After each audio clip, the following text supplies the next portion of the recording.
সমুদ্রের যে তাপ এই প্রথম গামছা মাথায় দিলাম। আজকে হচ্ছে আমাদের এই ট্রিপের লাস্ট দিন। ঠোঁটটা খুবই সুন্দর, একটা চুমু দিয়ে দিলাম। যাচ্ছে না যে এখান থেকে যাই, তবে এই পথটুকু আসতে অনেক কষ্ট হয়েছে। এখন অল্প রোদ্রেই মনে হচ্ছে টায়ার্ড হয়ে যাচ্ছি।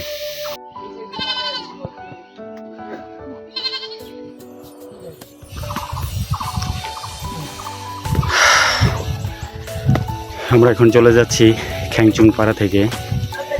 এই পাড়াটাকে আবার একটু দেখিয়ে দিই। আজকে হচ্ছে আমাদের এই ট্রিপের লাস্ট দিন। তো এই দুটা দিন খুবই সুন্দর এবং খুবই ভালো গিয়েছে। আর আজকের দিন পর কে কোথায় চলে যাব, যে যার গন্তব্যে, যে যার কর্মস্থলে। কিন্তু এখানে যে ফ্রেশ ওয়েদার, ফ্রেশ যে বাতাস, যেখানে কোনো ধূলিকণা নেই, যেখানে কোনো বায়ু দূষণের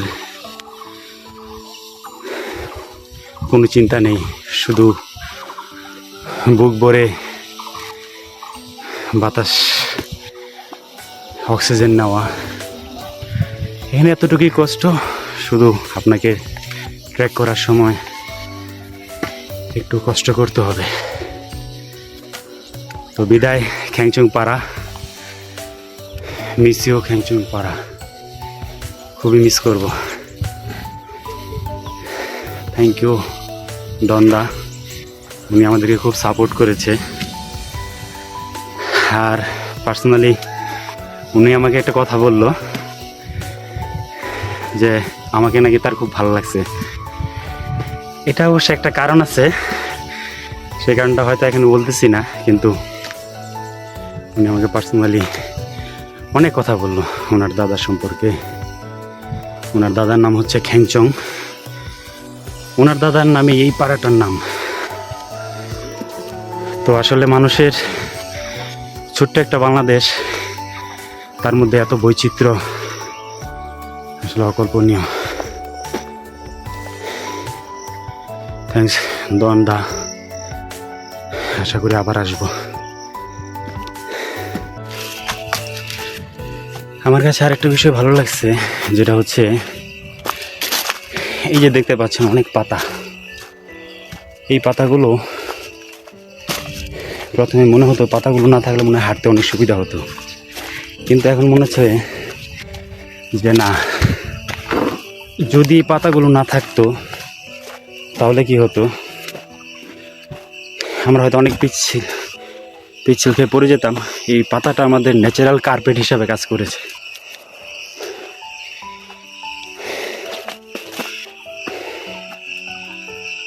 দেখতে পাচ্ছেন আমরা এখন এই পাহাড়ের চূড়ায় উঠব। এই পাহাড়টা হচ্ছে রোংরাং পাহাড়। সো আমার যে টিম মেম্বার আছে ওরা অনেক আগে চলে গেছে। আর সবচেয়ে মজার বিষয় হচ্ছে এই খ্যাংচুং পাড়াতে কিন্তু সিটি কর্পোরেশনেরও মামারা আছে। কিভাবে সেটা আসলে হয়তো বুঝতে পারবেন।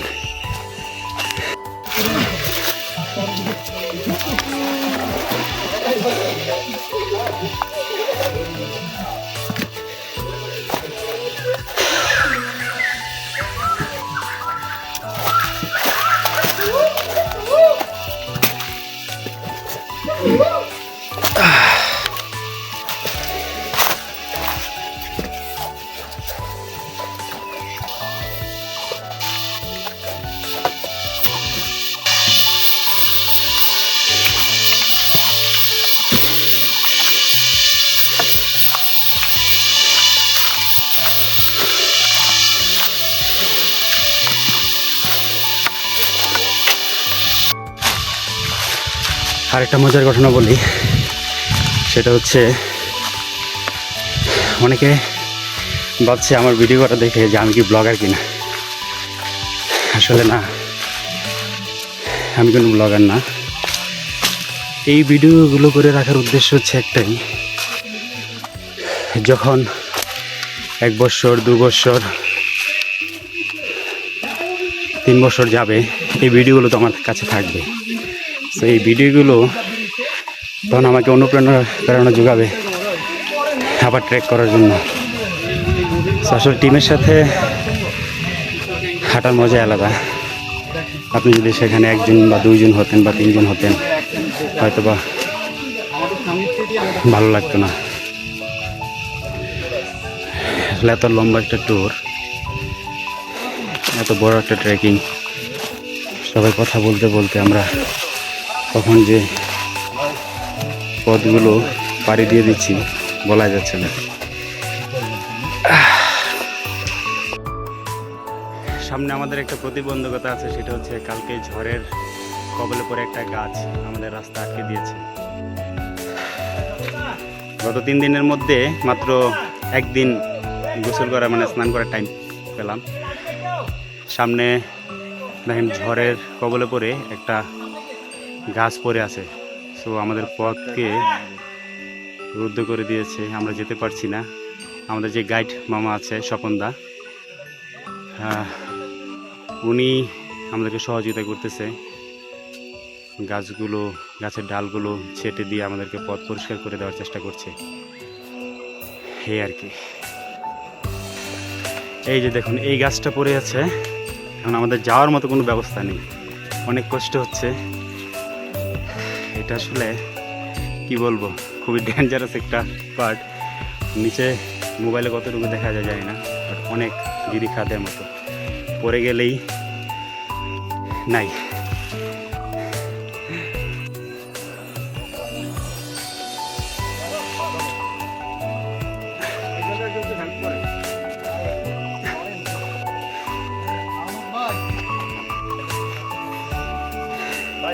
হ্যাঁ হ্যাঁ, সবাই একটু হেল্প করেন। ওই ভাই কোথায়? ভাই আসেন আসেন আসেন আসেন, আপনাকে টেনে তুলবো।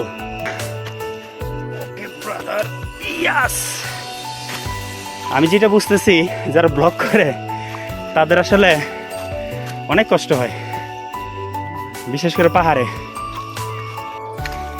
এখন একটা উইড ডিবি দেখতে পাচ্ছি, দেখেন উই পোকাগুলো উড়ে উড়ে যাচ্ছে। মারাত্মক ব্যাপার।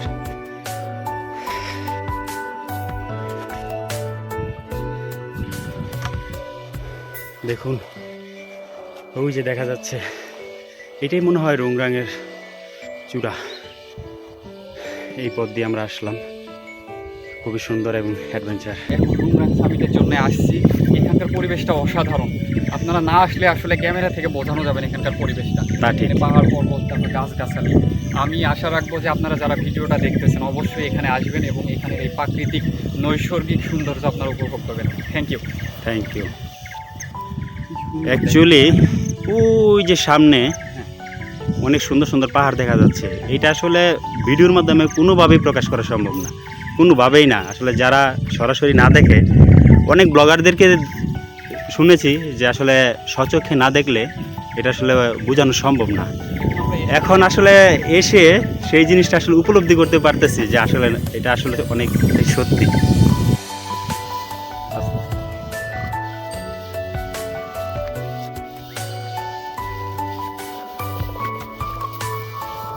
এখন আমরা যাচ্ছি কোথায়?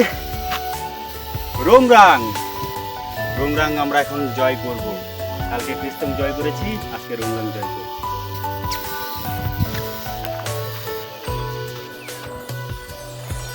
এই যে দেখুন, এ হচ্ছে বন্য গয়াল।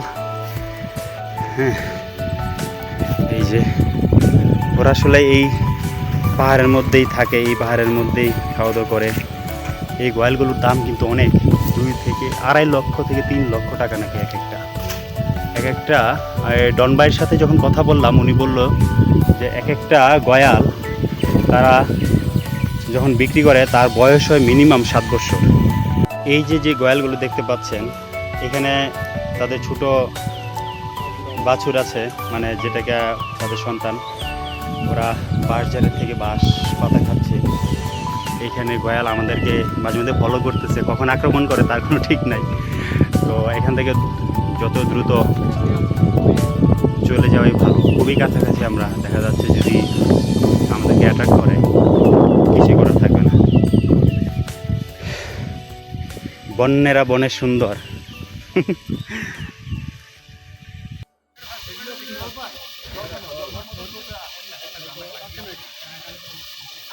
আমরা এখন রুংরাঙের চূড়ার উদ্দেশ্যে যাচ্ছি আরও উপরে। এখন এখানে সবাই রেস্ট নিচ্ছে। অ্যাকচুয়ালি অনেক বাতাস, তবে একটা জিনিস বুঝতে পারলাম, যেটা হচ্ছে পাহাড়ে কখনোই রেস্ট না নিয়ে একটানা হাঁটা সম্ভব না।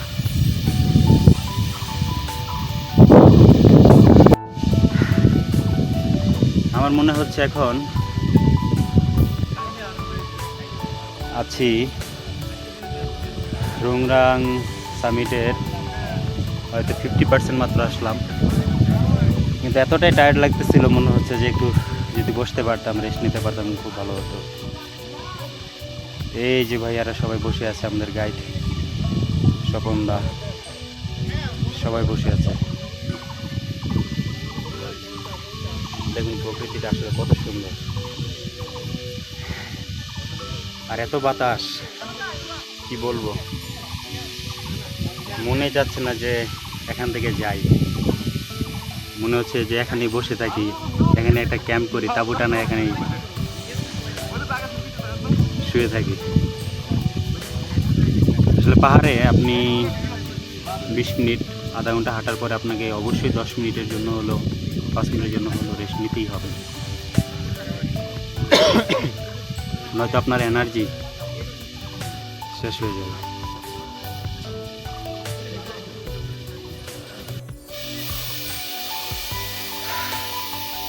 আমরা এখন রুংরাঙের প্রায় কাছাকাছি, তবে এই পথটুকু আসতে অনেক কষ্ট হয়েছে। ফুটবল খেলে 90 মিনিট যেরকম খেলার পরে যে অনুভূতিটা হয়, প্রায় 5 মিনিট হাঁটার পরে, মানে 5 মিনিট হাঁটছি বা উঠছি, তার থেকে বেশি মনে হচ্ছে। আমার তো মনে হচ্ছিল যে আমি উঠতেই পারবো না, মানে এত হার্টবিট বেড়ে গেছে, আর এটা এত চড়াই, আমার মনে হয় অন্যগুলো এত চড়াই না।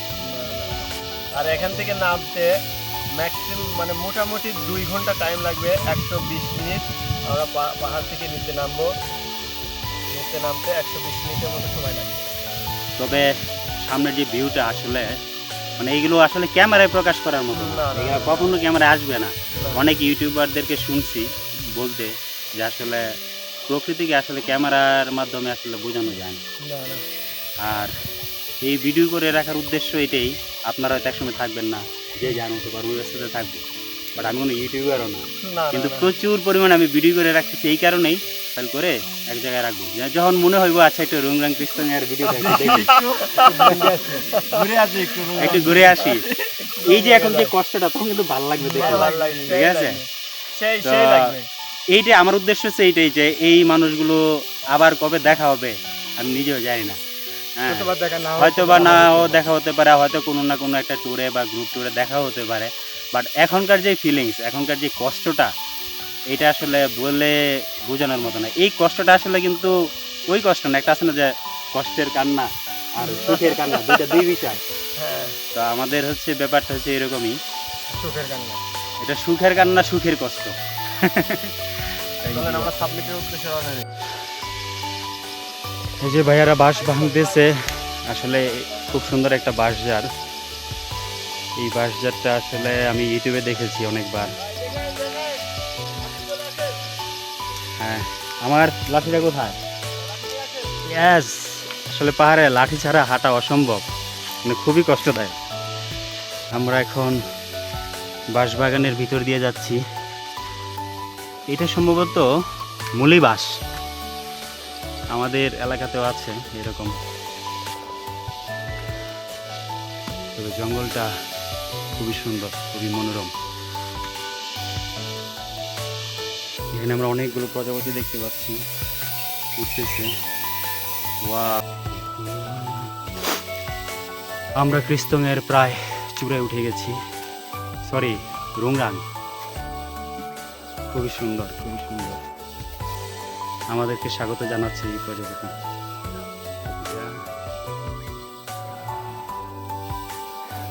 আমরা এখন চলে এসেছি রুংরাঙের চূড়ায়। এই যে মনির ভাই বসে আছেন, এই যে আমাদের আরেক সুফিয়ান ভাই। সুফিয়ান ভাই। এই সেই খ্যাংচং পাড়া।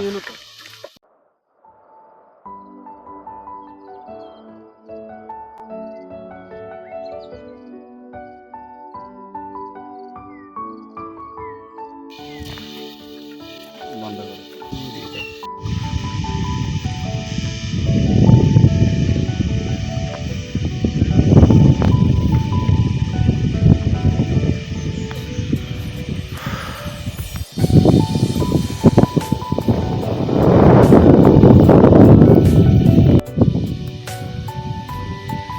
দেখুন কত সুন্দর একটা ভিউ। সম্পূর্ণ মনে হচ্ছে বান্দরবানটাকে দেখা যাচ্ছে। কি সুন্দর।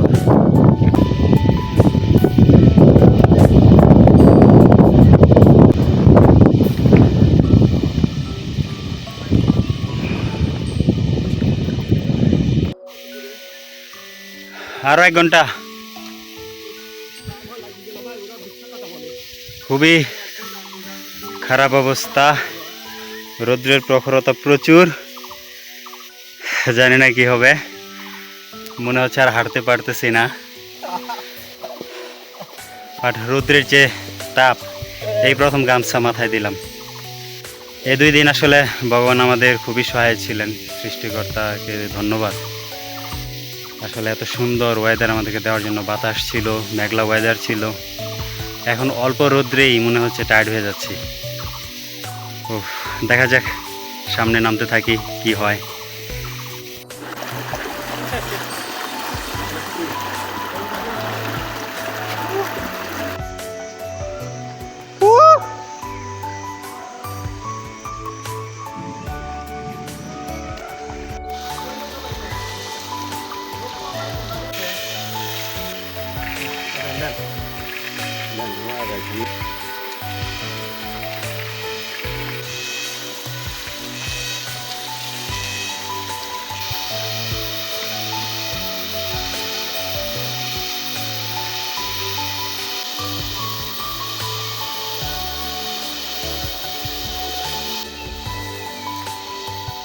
এই ভাই, আপনি কি ঠিক আছেন?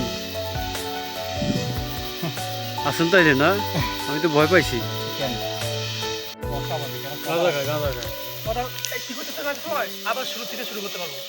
ব্লগার হইতে পারলে মনে ভালো হইতো, কিন্তু এত কষ্ট ভাই, এই কষ্টের মধ্যে ব্লগার সম্ভব না। আসলে এই জায়গাতে কখনোই সম্ভব না। এই এত সুন্দর একটা জায়গা কোনোভাবে এক্সপ্লোর করা সম্ভব না উইদাউট ট্রেকিং। কত সুন্দর।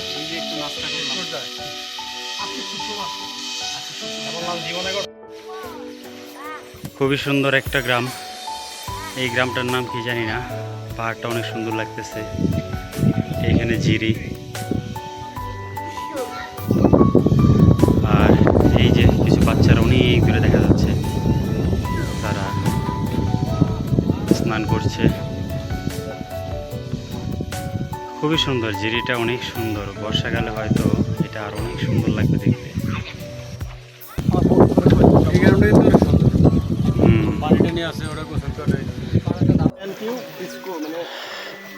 খুব সুন্দর একটা আম গাছ, খুব সুন্দর ঝিরি। এই পাড়ার নামটা হচ্ছে ম্যানকিউ পাড়া। হ্যাঁ, এটা মেনকিউ পাড়া। জিপে যাচ্ছে, এটা মিনিং পাড়া। এরা 2 ভাই। এক ভাই এখানে বাড়ি করছে ম্যানকিউ, চার ভাই এখানে করছে। আর হচ্ছে মিনিয়াং হচ্ছে ওই পাশে। মিনিং এখানে করছে। কেউ আছে পিছনে? কে?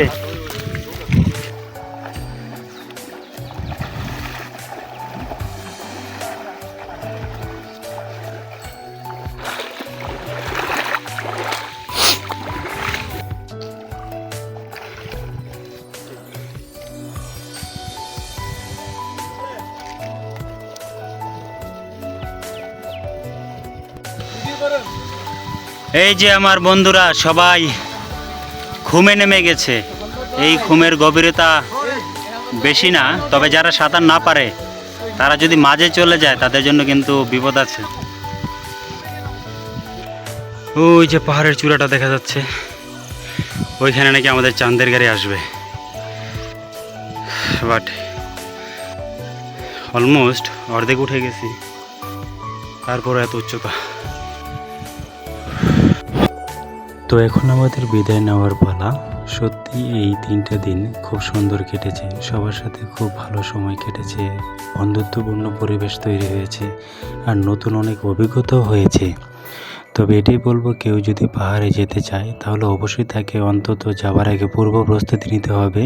মিনিমাম প্রতিদিন 10 থেকে 15 দিন 30 মিনিট করে হাঁটা উচিত, নয়তো সে পাহাড়ে গিয়ে হঠাৎ করে ট্রেকিংয়ে গিয়ে সমস্যায় পড়ে যাবে।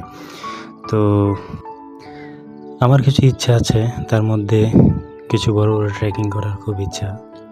কাশ্মীর গ্রেট লেক, সান্দাকফু ভালো ট্রেকিং, এই ট্রেকগুলো করার খুব ইচ্ছা। দেখা যাক পারি কি না। আপাতত বাংলাদেশ দিয়ে শুরু করলাম। তো বিদায়, এই বান্দরবনকে বিদায় জানাচ্ছি। খুবই ভালো লাগলো এই সময়টা। আবার আসবো নতুন কোনো বান্দরবনের কোনো গহীনে জঙ্গলে।